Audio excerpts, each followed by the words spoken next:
Rasya, apa kabar hari ini? Alhamdulillah, Ibu baik. Rasya, kemarin Ibu mendengar dari guru piket, katanya kamu datang terlambat ya? Iya, Ibu. Dalam 1 minggu ini, berapa kali kamu datang terlambat? Sudah 3 kali, Bu, dengan hari ini. Oh, baik. Menurut kamu, terlambat merupakan kesalahan bukan? Iya, Bu, kesalahan. Baik, Rasya, kesalahan itu merupakan hal yang manusiawi ya. Setiap orang pernah berbuat kesalahan. Yang terpenting kita bisa belajar dari kesalahan tersebut dan harus berusaha untuk memperbaikinya. Iya, Ibu. Sekarang kamu sering terlambat ya ke sekolah. Itu pasti ada alasannya. Nah, boleh tahu nggak Ibu alasannya apa? Saya sering bergadang, Bu, nonton YouTube sampai lupa waktu. Jadi saya sering bangun kesiangan untuk datang ke sekolah. Oh, gitu ya. Berarti kedepannya jangan keseringan bergadang ya, agar Rasya tidak bangun kesiangan untuk datang ke sekolah. Rasya masih ingat gak keyakinan kelas yang sudah kita kesepakati bersama? Ingat, Bu. Apa keyakinan yang telah Rasya langgar? Kedisiplinan, Bu, karena saya terlambat dan hal tersebut melanggar disiplin pada kesepakatan kelas kita. Ya. Menurut Rasya, seberapa penting kita harus disiplin, terutama disiplin waktu? Sangat penting, Bu, karena dapat mendisiplinkan saya untuk datang ke sekolah tepat waktu dan juga untuk belajar menghargai waktu. Betul. Dengan menghargai waktu, kita bisa memupuk semangat untuk senantiasa melakukan berbagai hal ya yang bermanfaat dan dapat memberikan keuntungan dalam hidup. Orang yang menghargai waktu itu tentu akan selalu bersikap sigap dan cekatan dalam mengerjakan sesuatu. Baik, Bu, mohon maaf saya tidak akan mengulanginya lagi. Baik, terima kasih sudah meminta maaf, karena meminta maaf adalah tindakan yang positif ketika kita membuat kesalahan. Menurut kamu, apa yang kamu lakukan agar tidak dapat datang terlambat? Saya tidak akan bergadang lagi agar saya tidak datang terlambat ke sekolah. Baik, Rasya, kamu sudah menemukan ya solusinya. Ibu akan komunikasi dengan orang tuamu agar kamu tidak datang terlambat lagi ke sekolah. Sekarang silakan kembali ke kelas ya, Rasya ya. Baik, terima kasih, Bu. Saya kembali ke kelas ya, Bu. Terima kasih.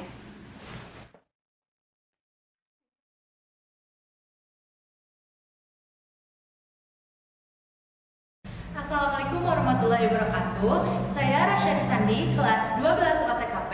Menurut saya, penyelesaian kasus yang saya alami fokus pada pemecahan masalah dan tidak menyalahkan saya sebagai murid. Sehingga saya merasa nyaman dan saya berjanji akan menjadi pribadi yang lebih baik.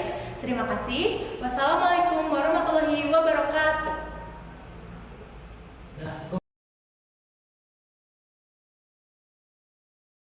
Assalamualaikum warahmatullahi wabarakatuh. Perkenalkan, nama saya Absi Bulan Dewi, pendidikan guru penggerak angkatan 8 dari MKN Cisarua, Kabupaten Bandung Barat. Hari ini saya akan menyampaikan ataupun memberikan seri materi mengenai budaya positif di sekolah. Sebagai bukti aksi nyata di modul 1.4 saya. Sebelum acara dimulai, marilah kita berdoa menurut kepercayaan yang masing-masing. Berdoa dipersilakan.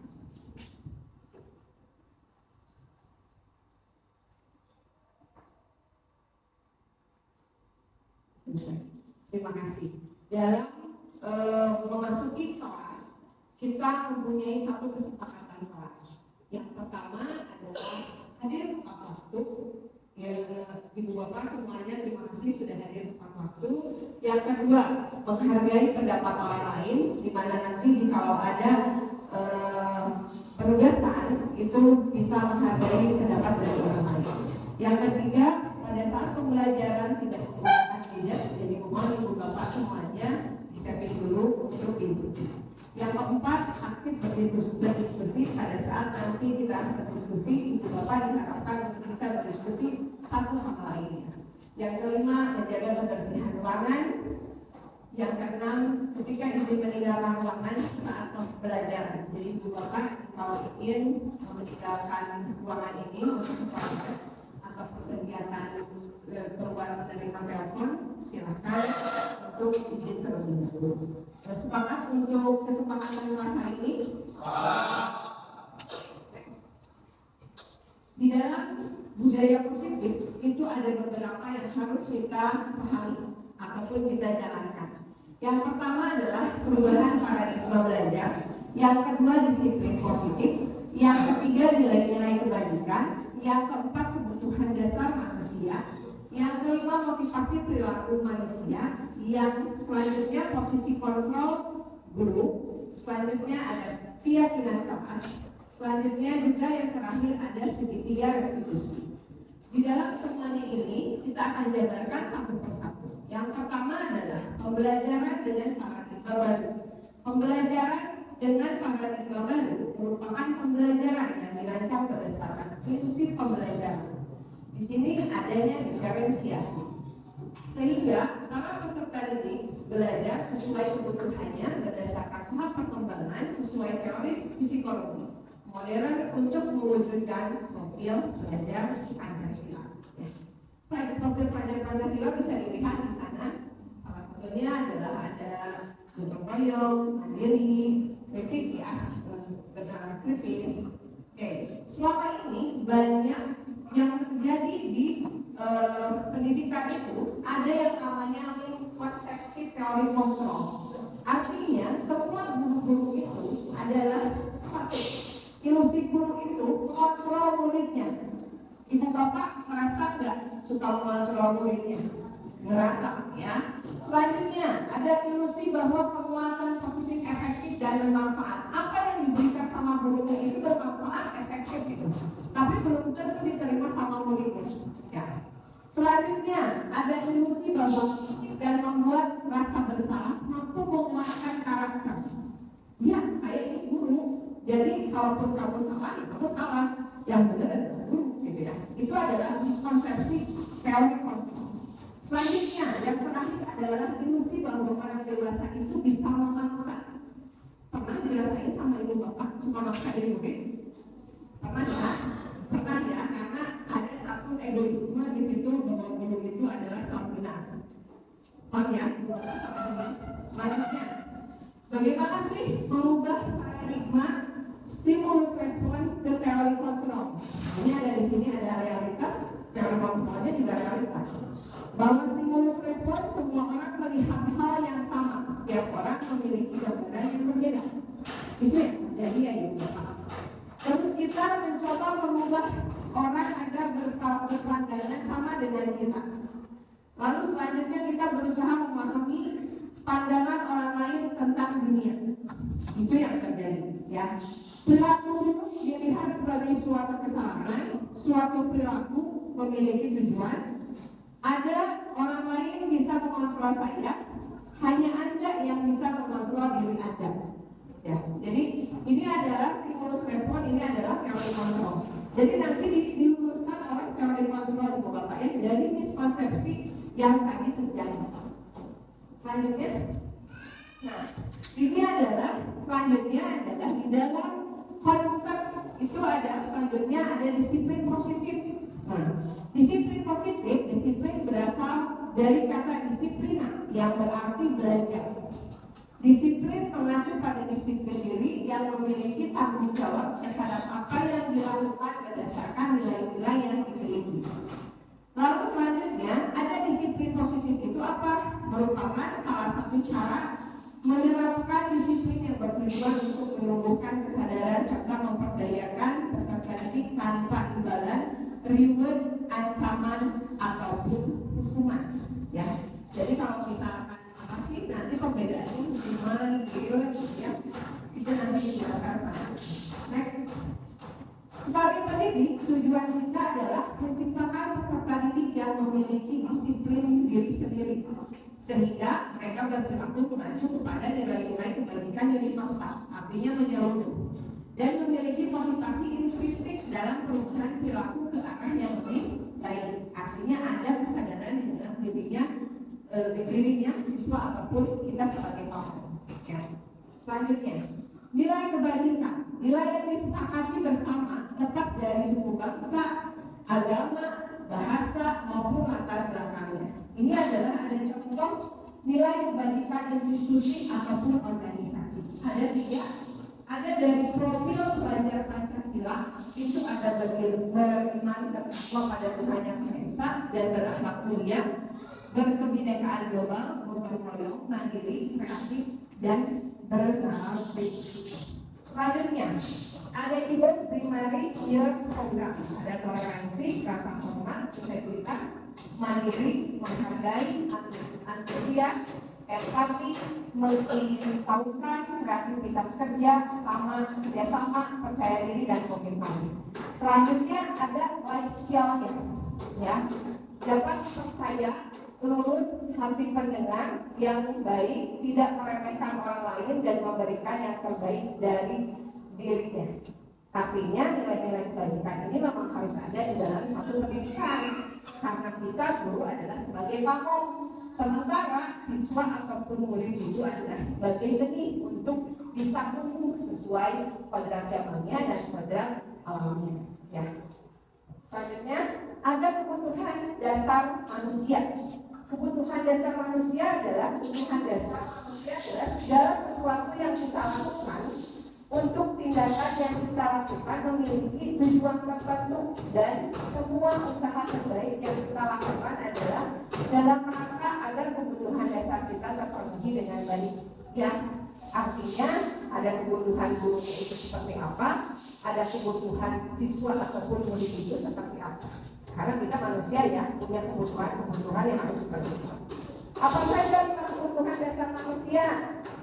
Ada bertahan hidup, contohnya misalkan makan, minum, terus kasih sayang dan rasa diterima, artinya dihargai, contohnya ya di sini.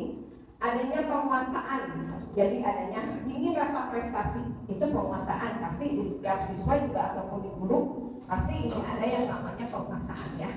Kebebasan memilih, contohnya mau misalkan nanti gaya belajarnya mau kinestetik, atau misalkan auditory, atau misalkan visual. Karena kita tahu bahwa di setiap kelas itu punya gaya kebutuhan yang berbeda-beda anak itu, ya. Jadi salah satunya adalah kebebasan di sini. Selanjutnya ada kesenangan. Ya, siswa wajib senang di sekolah. Kalau nggak senang nanti biasanya nggak mau datang ke sekolah, gitu ya, karena nggak senang pelajarannya jenuh ataupun tidak bervariasi, gitu ya. Selanjutnya, ada motivasi perilaku manusia, ada motivasi ekstristik yang ada yang keluar dari luar, ada yang intrinsik dari dalam. Ya, ini adalah saling satu sama lainnya adalah saling berkaitan untuk menghindari ketidaknyamanan hukuman. Kalau dari ekstristik, anak-anak biasanya kalau tidak ingin menghindari biasanya suka datang tepat waktu ya, itu dari luar. Gitu ya. Terus untuk mendapatkan imbalan atau penghargaan dari orang lain, ya, supaya apa? Supaya bisa jadi reward ya anak-anak itu, ya. Selanjutnya ada di dalam motivasi intrinsik untuk menjadi orang yang mereka inginkan dan menghargai diri sendiri dengan nilai-nilai yang dipercaya. Artinya adalah ada pembatas benteng dalam dirinya sendiri untuk melakukan hal kebajikan. Nah, ini ada yang namanya hubungan konsekuensi dan restitusi. Pasti ini bedanya. Kalau hukuman itu tidak terencana atau tiba-tiba, suka tiba-tiba ibu bapak kalau hukum anak, ya ada ya, itu hukuman ya. Terus murid tidak tahu apa yang terjadi, tidak dilibatkan, mau dibujuk dihukum saja. Terus selanjutnya bersifat satu arah, hukumannya gurunya. Kalau hukumannya gimana gurunya, gitu ya. Selanjutnya berupa hukuman fisik atau psikis, biasanya suka lari, ya, lari jongkok, itu namanya hukuman. Selanjutnya, kalau misalkan konsekuensi itu adalah kerencana.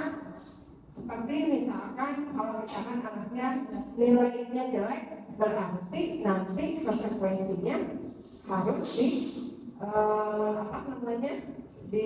ada pengayaan, ya. Selanjutnya, ada murid tetap dibuat tidak nyaman, dia dengan konsekuensi menikul-nikul gitu ya. Selanjutnya, sikap guru selalu memonitor murid, itu namanya konsekuensi ya. Ada restitusi, proses menciptakan kondisi bagi murid untuk memperbaiki kesalahan, proses kolaborasi yang mengajarkan murid untuk mencari solusi sendiri. Nah, ini pembeda antara hukuman, konsekuensi dan restitusi. Nah, mana yang sebetulnya harus dijalankan? Sebenarnya yang harus dijalankan saat ini adalah dari pelajar profil Pancasila itu adalah restitusi. Anak yang buat salah, anak juga yang harus punya solusi sendiri. Ya, jangan ada hukuman, jangan ada konsekuensi. Kalaupun ada konsekuensi itu jangan memberatkan kepada siswa. Selanjutnya, ada 5 posisi kontrol guru. Nah, apa aja penghukum? Ya, makanya nanti ada hukuman.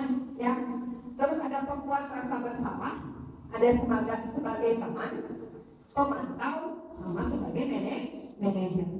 Ada ya biasanya suka ada guru yang misalkan sebagai teman, ya kalau misalnya kesianan, bahasanya itu, logatnya itu berbeda dengan seorang penghukum. Kalau penghukum itu biasanya nadanya keras, ya.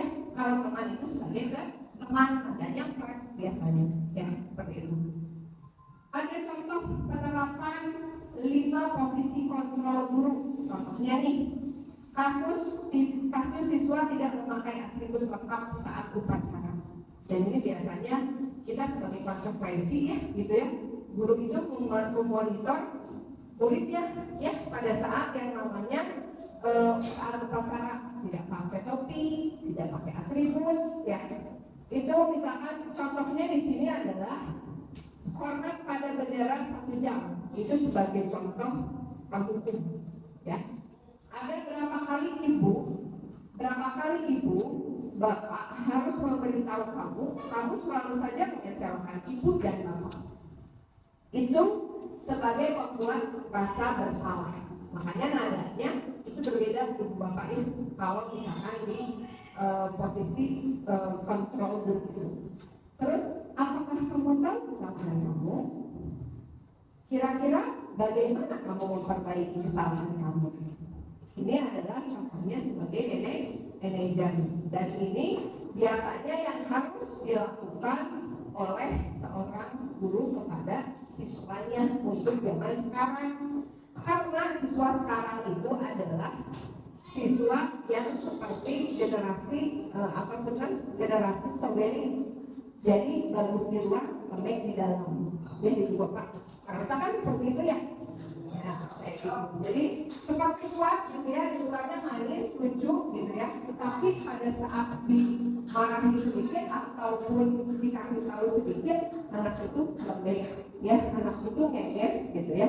Dan itu gimana sih caranya supaya kita itu memang ada memberikan rasa nyaman di sekolah? Maka jadilah seorang guru yang menjadi seorang manajer ya. Jadi ada kesemuanya itu gitu ya.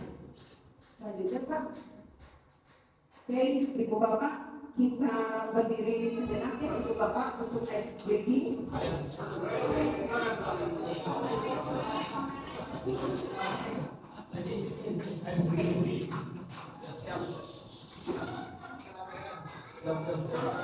Kali ini kita akan SBB-nya adalah mengikuti gerakan senam inklusif sebagai guru sekolah berkarakter. Ya.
nanti Ibu Bapak bisa masukkan di dalam kegiatan pembelajaran setiap pembelajaran. Agar apa? Agar budaya positif yang Ibu umumkan di kelas itu bisa dapat menyenangkan untuk siswa-siswinya untuk selalu belajar dalam kelasnya. Oke, selanjutnya ada keyakinan kelas. Mengapa? Ada keyakinan kelas. Mengapa? Bukan peraturan kelas. Ya. Jadi kalau dulu itu ada yang namanya peraturan kelas. Sekarang ganti ya, namanya adalah keyakinan kelas. Pembentukan keyakinan kelas bersifat abstrak. Ya. Yang kedua adalah berupa pernyataan universal. Dibuat dalam pernyataan positif sedikit saja agar mudah diingat sesuai dengan kondisi kelas dan sekolah. Artinya setiap sekolah itu berbeda-beda Ibu Bapak ya. Selanjutnya ada semua warga sekolah atau warga kelas dilibatkan saat membuat keyakinan kelas. Hari ini kita akan praktek mengenai keyakinan kelas. Silakan Ibu Bapak tuliskan di dalam stick note ini mengenai pembentukan keyakinan kelas yang nantinya akan kita buat kesepakatan bersama mengenai keyakinan kelas. Di sini ada contoh-contohnya ya. Ada contoh-contoh begitu.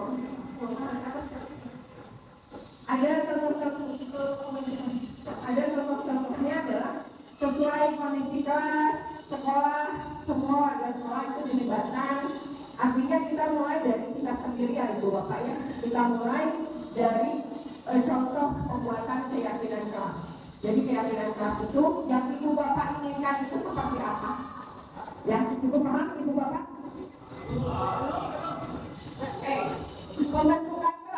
Pembentukan kelas itu ada yang namanya kalau dulu itu peraturan kelas, sekarang namanya keyakinan kelas.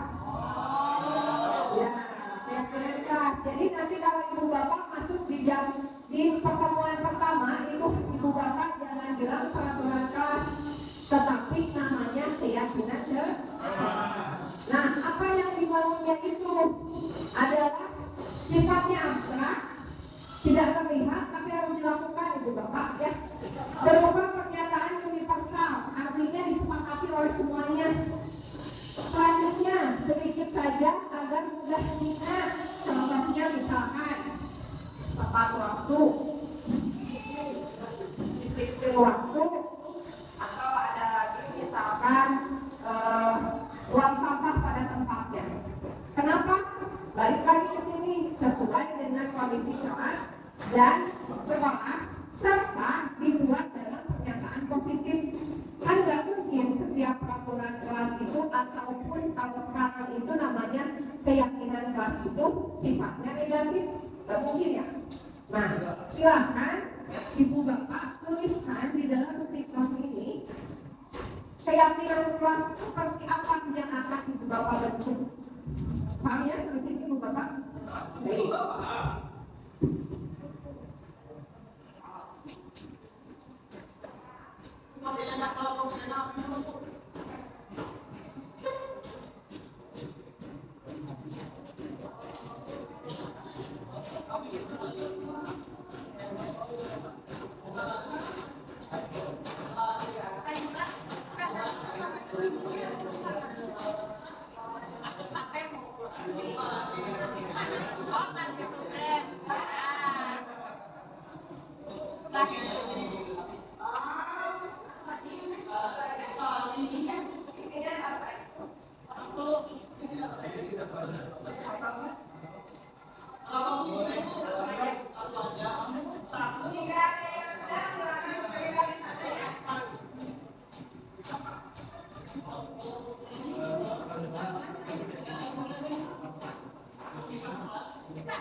Silakan ditempel di sana keyakinan kelasnya.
Ibu Bapak, kita lihat di sini ada beberapa keyakinan kelas yang Ibu Bapak tulis, di mana ini adalah determinasi Ibu Bapak semuanya yang diinginkan di dalam setiap kelasnya.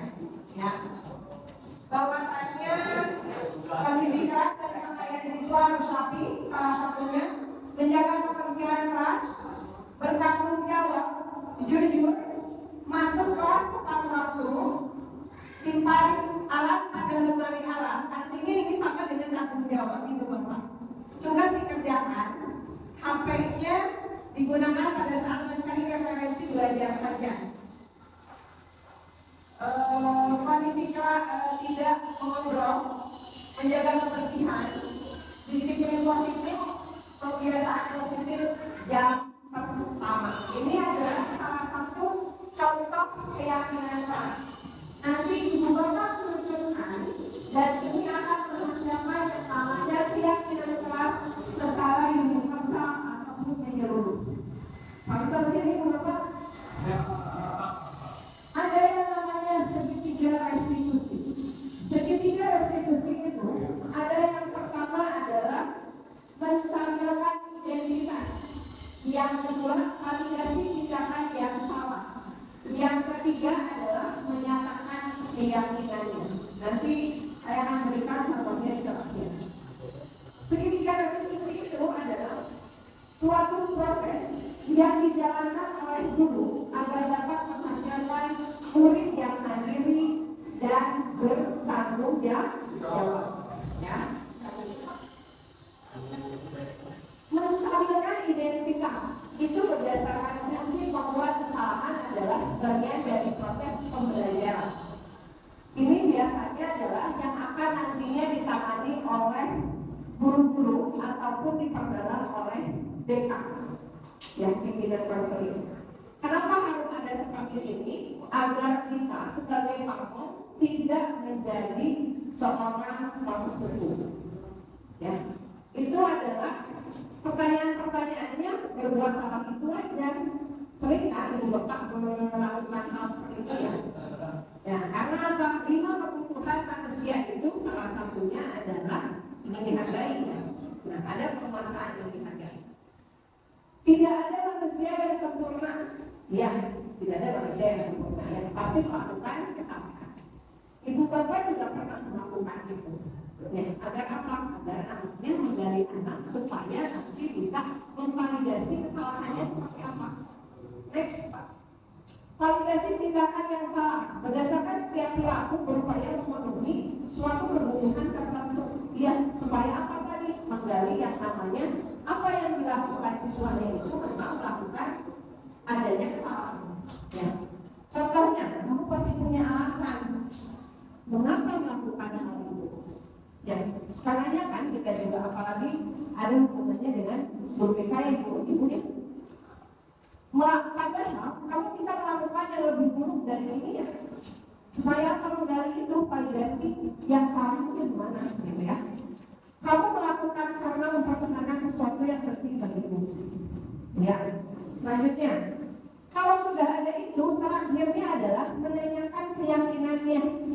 Kan tadi supaya anak itu bertanggung jawab ya, dan bisa mempunyai solusinya sendiri atas kesalahannya. Berdasarkan proses prinsip teori kontrol, bahwa pada dasarnya kita termotivasi secara intrinsik. Jadi ada kejujuran di dalam dirinya anak itu ataupun siswa. Ya, kita sebagai gurunya bertanya apa keyakinan kelas kita. Balik lagi nanti seperti halnya keyakinan yang sudah ibu bapak lakukan, karena itu adalah kesepakatan bersama. Jadi tidak ada satu sama lainnya yang disalahkan. Lalu nilai-nilai apa saja yang telah disepakati bersama? Seperti tadi menyimpan alat pada tempatnya lagi. Artinya menumbuhkan dan namanya tanggung jawab satu sama lainnya. Selanjutnya, kamu ingin menjadi orang yang seperti apa? Ya, gitu ya. Karena tadi ada salah satunya adalah tanggung jawab. Supaya apa? Supaya tanggung jawab. Selanjutnya, ini sih ada beberapa contoh restitusi ya, segitiga restitusi berupa video, tapi mungkin nanti terpisah. Selanjutnya adalah penutupan ibu bapak ya.